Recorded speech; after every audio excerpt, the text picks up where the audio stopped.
Hello, this is Denise Rutledge with Writing My Own Book. This video is designed to help you learn how to add a post to your WordPress site, deal with SEO, and a few other things while you're at it.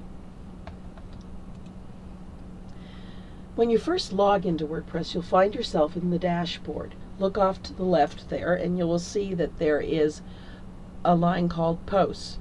If you click on that line, it will take you to this. It will take you to the page that lists the posts that you have on your website. You can choose to add. It's very easy. Just click on Add New right beside Posts and it'll take you to the proper page.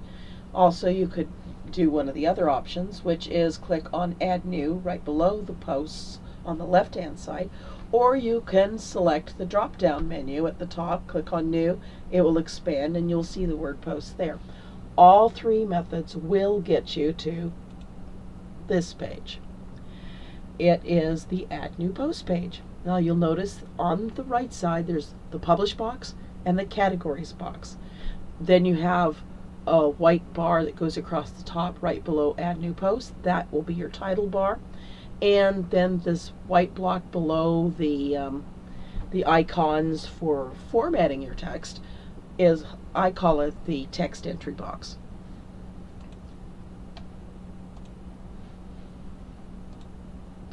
Your first task will be to add your title.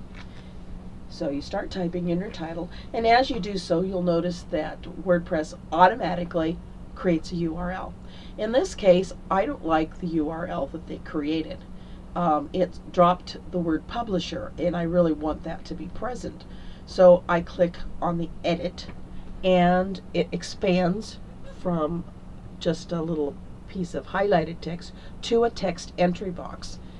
And so I'm going to change that URL. But meanwhile, I also realized that pod could mean quite a few different things. So rather than leave it ambiguous, I've decided to expand the acronym to Print on Demand Publisher. Then I entered the new URL that I wanted to have, and then I click on OK. Now when you go to edit that URL, there's two ways to do it. You can erase all the content and then click OK and see what WordPress generates. Especially this is useful if you're not a good typist. And then if you don't like what it what it created, click on edit again, and then you can manually edit the URL again. Okay, now when you log into your page, you will notice immediately that there are two different views available. Well, maybe you might not notice immediately, but you might discover it accidentally. Off to the right hand side, there are two tabs. One says visual, the other says text.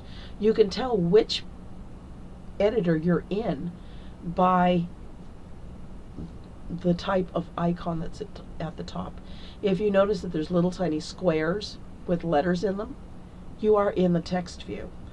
The text view is great if you know HTML and you need to kind of tweak things a little bit, but if you don't know HTML, you're going to spend most of your time in the visual editor because that's really where you need to be. Now you'll notice that there's a whole bunch of icons there. That isn't necessarily how your page will look when you first start. This is the way I always set my page up. So here's the view you probably will see when you first log in. You'll see that there is one line. Well, that little box there that I have the arrow above, that is called the kitchen sink. If you click on the kitchen sink, you get the expanded version, which has the two rows. Now, formatting text is very simple using the text editing and formatting available there. My favorite thing to do is click on the little down button beside the word paragraph. That expands the menu. You can scroll through that menu. Excuse me, I do have a cold, but I didn't want to get this video ready for one of my clients. You could see a little bit of the formatting that I've used. 4 goals your English teacher wanted to achieve. That's a heading 1. I just put the cursor in the middle of the line, clicked on heading 1, and the entire line is formatted. Well, what if you don't want to format the entire line? Well, then you would highlight the text that you want to format, and then you can use one of the, like the B for bold or the I for italics. Other symbols that will be handy for you to use would be the bullets, the numbers, the quotes, which would set everything off in a quote formula. Or the other one that's useful is the omega sign. That omega is your resource for adding special characters, such as the and sign or M dashes or N dashes. That's where you would go for those special characters. And there's another little icon that I'm going to explain, but I will do that later. Now, one of the best habits to develop is to save your post before as you go along. I try to save my post shortly after I write my title, because once you save a post to draft, then as you're working on it, WordPress automatically saves copies. I think it's about every 10 minutes, but it can protect you from losing everything. Because if you forget to save to draft, you can lose all of your work if a computer crashes, or by some chance you accidentally click the wrong button when they warn you that you're leaving the page and you accidentally click the wrong button. So get in the habit of saving to draft. Now, I've pulled up an article that I had in draft already, and I've got it now. I pretty well have it ready to print, but there are some tasks that I need to go through before I publish, and here they are. First, I need to make sure that I have assigned a category. By default, every blog is categorized as uncategorized. Well, that's not very friendly for the people who come to visit your site, who are looking for specific information. It's much easier if they can find the information they're looking for in a category. And categories can be used as part of a drop-down menu for your blog, so that if a person is interested in, if they were coming to my website and they were interested in publishing, that they could immediately go to the category, use the categories in my blog menu to identify different articles that they might be interested on the topic of publishing. So in this case, I was starting that article print on demand, and so I had gone ahead and clicked that. I actually recommend that you do your category as early as you can remember to do it, but at least do it before you go and publish. Now, what if you don't have any categories? Well, great thing is it's very easy to add it. All you need to do is click on Add New Category, type the name of the category into the white box, and then click on Add New Category. In my case, you can see that I have quite a few parent categories. The word websites is inset underneath marketing. That means marketing is the parent category. So after I've created the parent category, I can then assign a parent category when I create a new category for something that falls under that heading. Now, I was talking about that little button I was going to mention. Well, here's the button. It's the More button. One of the reasons I like to use the More button is that if blogs are being posted to the home page, it really wastes the real estate to have the full blog show on that home page. It's much better to have only a couple paragraphs, something that's really good, that's going to tease the person who comes to your site to click and read the rest of the blog. But you want to have several teasers on your site, so on that home page. So I would recommend that you go ahead and use this More tag. And here's what it looks like when you use it. In this case, I actually had my cursor behind the word the dot, the period after the English language. I inserted the cursor there, and when I added the more button by clicking on the little more icon, it added this bar. That is going to then create an invitation in the blog post when it posts to the home page to continue reading. Now, the next pre-publishing task would be to set the display options for your post. If you're working with Weaver 2, excuse me, if you're working with Weaver 2, there's quite a few different choices that you have for how the page looks. You could decide that you don't want the sidebars to show. I personally don't like to have the top post info line showing, so I click on hide. You can experiment with this section. You could click everything and see what it's going to end up looking like. This is a completely reversible task. You can click on whatever you want to, and after you press save, you can go and look at your page, see how it looks. If you don't like it, you can untick everything if you wish, and click save again. There's no way you can break your site by clicking on these little buttons, but it does give you a choice as to how your page will look. Then the next thing that you have to pay attention to is discussion.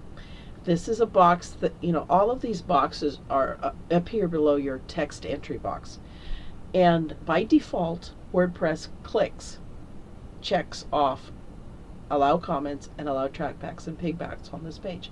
That's because WordPress assumes that every post is a blog that you want people to comment on. If that's not the case, then you should uncheck allow comments and allow trackbacks and pingbacks on this page. This can also come in handy when you're writing a page which is a static content that's not going to change very often on your website, that you want to leave in your menu as a primary item in your menu. You'd also want to make sure that you have discussion unchecked. Now, the next topic we're going to cover is optimizing for SEO. I always recommend WordPress SEO by Yoast. It's one of the best free plugins available, very powerful. It does a lot of good for you. And if you forget to do the SEO steps, this does some of it automatically. But what happens is that, as you notice, the title is 32 characters too long. That's not going to work for Google. So you're going to have to edit your title. And so I'm going to show you how to do that. Okay. So the very first thing is I just typed in the new title, which happens to be the same title I gave the blog, and that usually is the case. I just don't have the extra information about my website, what my website's about, plastered behind it. It's perfectly fine to have characters left, so don't worry about trying to fill that up. Then next, I choose a focus word. In this case, I've chosen the word author. Yes, it's very generic. It's probably not going to drive a lot of traffic to my website, but I happen to have lots of other content, and I really don't mind using the word author as a focus keyword. In this case, if you were not to look a little more deeply, you would see that it looks wonderful, but read that meta description up at the top in the snippet preview. It's incomplete sentences. It really doesn't speak well. So that meta description really needs to be edited. So I take a little time. I look at what the first paragraph said. Very rarely it's very rare to be able to just take some of your first words and paste them in. And you do have a 156 character limitation. So I've crafted this message to basically give a summary of what's on the page, but it is not identical to what's on the page. It doesn't have to be. But it does use the keyword author, and it gives a message. And the reason you want to do this is because Google can really give some strange results that really don't make any sense. And it's really hard for a person to decide that they want to click through to a website when they really can't. All they're seeing is the keywords that they typed in, and there's nothing else really there to help them make a decision. So when you craft a carefully written meta description, you're improving the chances that that is what Google will use, and that will give a clear message as to whether the person wants to come to your website. And when a person has a strong feeling of coming to your website because they liked what they read, and then what you have on the page delivers on the message that you gave in your meta description, you're much more likely to have the person stay on the page, which is a very powerful signal to Google that you delivered, and that ups your rankings. Now, okay, we've gone through our pre-check. Now we're ready to publish our post. And if you wish, you can just click publish and you're done. But what if you've had a chunk of time and you've had time to do a bunch of work, but you don't want to publish all of them on the same day? That doesn't do any good for Google. Well, you can use this little feature called publish. Instead of publishing immediately, you can click on edit. When you click on edit, the calendar opens up. And in this case, it was January 29, 2014 at the time I created the screenshot. Well, all you have to do is manually enter different information. You could schedule your blogs to be 2 days apart, a single day apart, a week apart. You just enter the date, the month and the day manually, and then you click on OK. It immediately changes the view to schedule for, and I realize that's not good English. It should have been scheduled for, but we'll give them a break. It is, you just click on the word schedule, and that's the same as publishing. It's just that it puts the blog post into kind of a hibernation state where you've actually published it, but it hasn't been released for Google. It hasn't gone out yet.